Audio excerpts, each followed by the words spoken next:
only, was it last week, he was a resident of this country. Been a great friend of the show over the years. He was he's the chairman of the Republican overseas, but I guess he's not overseas anymore. Was based here in London. He's had to go back to America, to his own home country, God's own country, because of Keir Starmer's Labour's tax rules, these non-dom nonsense. So it became unviable for Greg Swenson to carry on living here. But he's flown back to his home country. He's in Chicago, and he joins us now. Hello, Greg.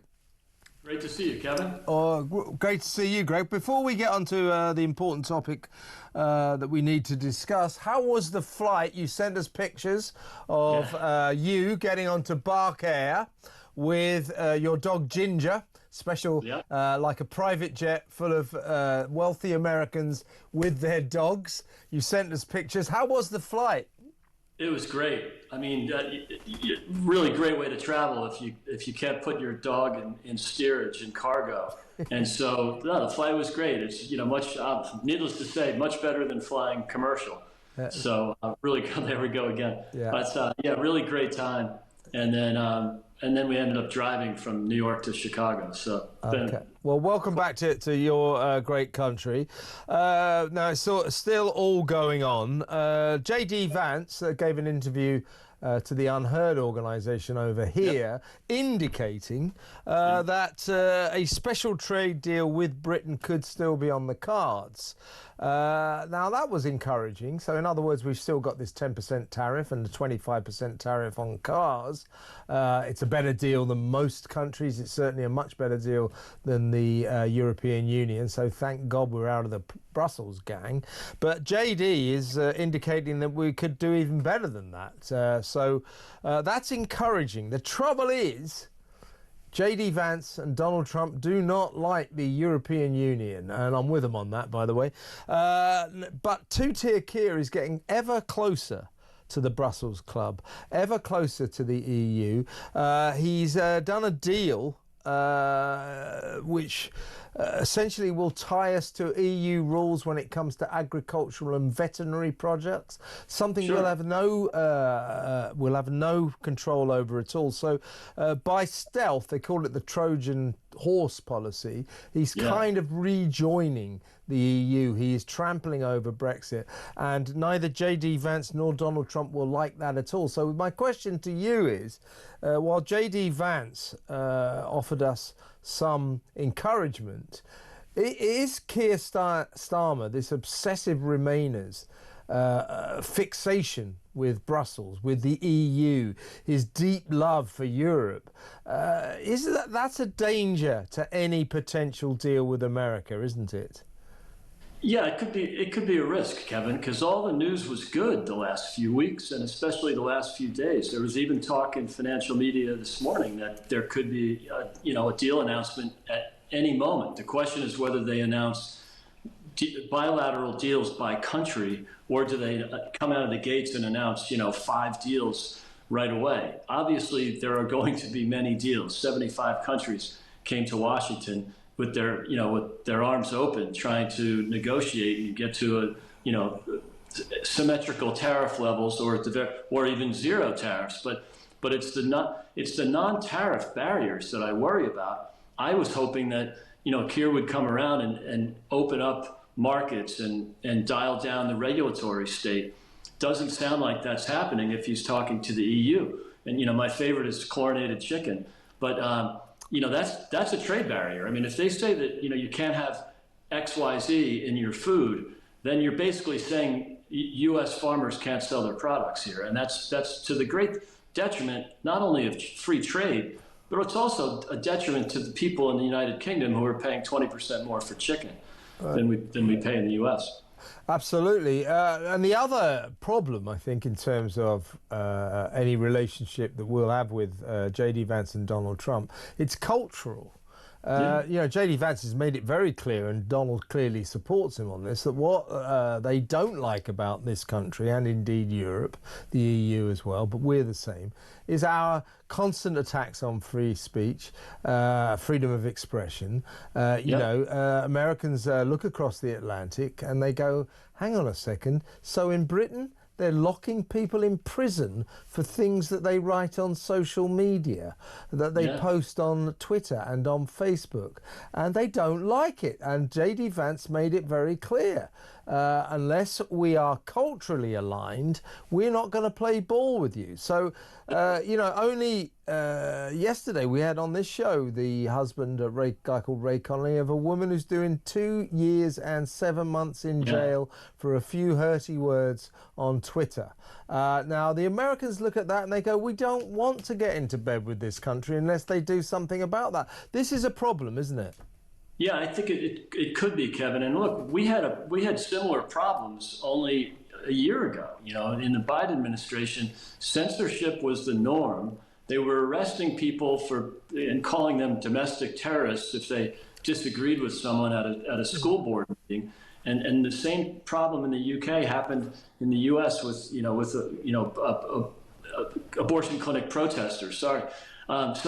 Look, and I think JD brought up another point, that mass migration is not what people want. And so, for 5 or so years, both in the US and the UK and the rest of Europe, the people are saying, we don't want mass migration. We did it here in the US with 10 million illegal migrants coming over the border because the Biden administration purposely opened the border.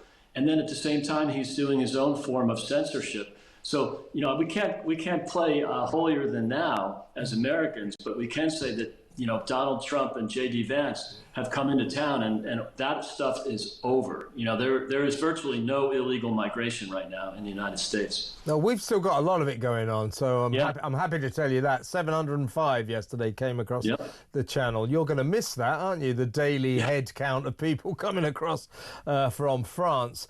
But yeah, as I say, there's something, disingenuous about Keir Starmer and his constant declarations. Oh, me and Donald, we're like that. Oh, yeah, we're so close, special relationship. There is still a special relationship between our two countries. Yes, there is. But Keir Starmer, Donald Trump doesn't like Keir Starmer and vice versa. That is the truth.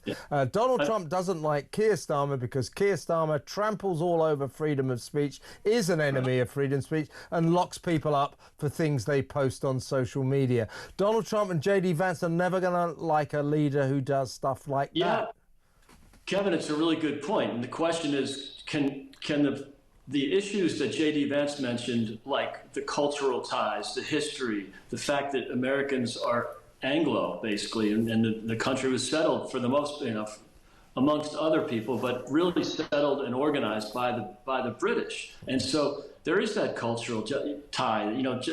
Trump loves the UK. He loved the Queen. He really loves the King. I mean, there's so much going for it. And obviously, I'm very fond of the UK and fond of the US, obviously. It's a great opportunity, and it would be such a shame if Keir locked himself into these EU regulations, which again are effectively non-tariff trade barriers to trade with the US. This is a potentially win-win situation that, I think Keir could end up snatching, the jaw, snatching misery or victory from the jaws of defeat. He could do that. What about going back to Trump and America? I mean, the tariff war has kind of dissipated a lot. A lot of countries, as you say, according to Trump's plan, are just saying, well, let's make a deal. So that side of things is working out well for him. What about the escalating tariff war between America and China? That's not getting any better. Is that a problem for Americans? It won't be a problem for America, but I do think that just today, Kevin, we saw some signals from China that say they're willing to negotiate. And I'm not surprised with that, because there is no way they should have escalated. China has a $300 billion trade surplus with the United States. The country with the trade surplus always loses in a trade war. It would be so destructive on China. Now, I'm not sure Xi cares that 25% of his people, 300 million people, are living on a bowl of rice a week and well below third world poverty levels. But that's probably not going to bother him. But what will is the dependency on the United States for trade. 1/3 of Chinese products that are exported from China go to the U.S. The U.S. is obviously the biggest consumer market in the world, 35 to 40%. It is meaningless for the U.S. though. Okay, we wouldn't have some cheap products. There'd be some disruptions to supply chains, but these are things that can be fixed. Whereas China is completely dependent on the U.S. and to a certain degree on exports in general. But no, I'm not surprised at all. China was really isolated by Scott Bessent, the Secretary of the Treasury, was doing a great job reaching out to other trading partners, and those partners were reaching out to us more likely, and so that's really isolated China. So I wasn't surprised to see a couple of headlines today that they're willing to negotiate. Yeah, I mean, in time, Americans will learn to live without cheap plastic toys. But it's good that perhaps you're coming towards some kind of deal with China. What is the feeling over there generally, now you're back among your people, as it were, about Trump, about what's been going on with these tariffs over the last month or so? Because you and I sat in this very studio, didn't we, on Liberation Day, trying to make head nor tail of what was going on, and since then it's been a sort of turbulent roller coaster ride. What is the feeling back in America about what Trump's been up to? Yeah, generally positive, but not without some volatility. And you even had people on the right, especially kind of the traditional Republicans, the country club Republicans, just frustrated with the volatility in the markets. I don't think that's going to be a long-term issue. Mm-hmm. But it surely shook things up a bit. And I think his poll numbers went down initially, but they're back. JL Partners had him at 54 today. That's, I would imagine, his peak. Yeah. And so, and young people, Kevin, he's polling at 64. Is he? I mean, I'm seeing American flags at these retail shops in my neighborhood here in Chicago. That were kind of like real woke, kind of, touchy-feely granola.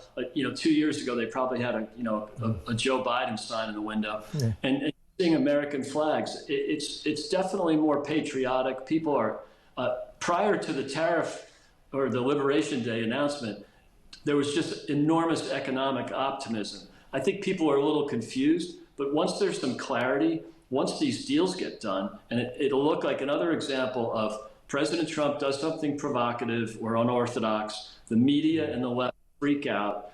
2 days later or 2 weeks later, everything's great, and it actually, the system worked. And that's just the way he does things. But it's funny to see Democrats so much against tariffs. They've always loved tariffs. They love taxes. Yeah. It's the first time I've seen Democrats say something negative about a tax. There's never a tax they don't embrace. So, but because Trump is doing it, anything that comes from President Trump has got to be bad. So that's why you see a lot of pushback in the corporate media and on the left. And I think here's a mistake that people like you and I make. We talk about these situations, the tariff war and what's been going on for the last month, and we talk in terms of the money markets, stock exchanges, big businesses. Now, there are millions and millions of Americans, and indeed British people, but millions of Americans, ordinary blue-collar Americans, decent people. Basically, they don't deal in the markets. They don't deal on the stock exchange. And the way they see it is, this is a president who's putting America first. He's looking after us. And that's why I think his poll ratings are going up. Am I right? Kevin, you're absolutely great point. Look, 10% of Americans own 88% of the stock market. Okay, so the other 12% is owned by the next 40%. So, essentially 50% of the country don't own equities. And they're wage earners, they're living month to month, they're paying off credit cards, they can't afford with inflation, with the Joe Biden inflation, they're down 20% in the purchasing value of the dollar in just 4 years. They're at 25 cents on the dollar versus 1980. So, if I put $1 to work in 2021 when Biden started, it's worth $1.80 because of the stock market. But for people that are working, it's worth 80 cents. So these are challenges that are just not sustainable. We just can't keep doing this, where the coastal elite live like rock stars, and the rest of the people in the middle of the country, okay, it might be better than the average income in the UK or in other countries, but for America, we're a prosperous country. We're, 66% of the economy is driven by the consumer. It's really uncomfortable when, it's not just 10% own equities, but 10% of the people account for 50% of the consumption.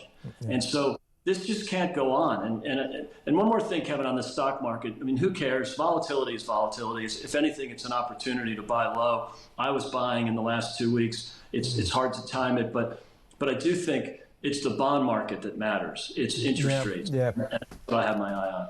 Absolutely. Last point, Greg.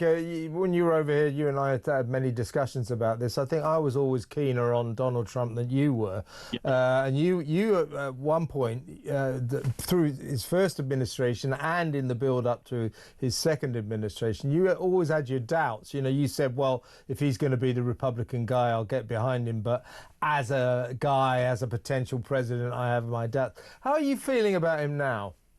Fantastic. Look, I was wrong in the first term. I wasn't wrong. I liked him. I liked what he was doing. But more importantly, I saw the outcomes of what he did in his first term, which was fantastic. Real wage growth, peace and prosperity. That's what people missed. I got behind some other candidates, notably Ron DeSantis, but he's very much like Trump. I just felt like Ron could serve 2 terms. Ron's 45 years old. We had a fossil in the White House in Biden. I didn't think President Trump was perfect for some political or some technical reasons, but he has knocked the cover off the ball. What he's done coming out of the gates the way he has, it's been incredible.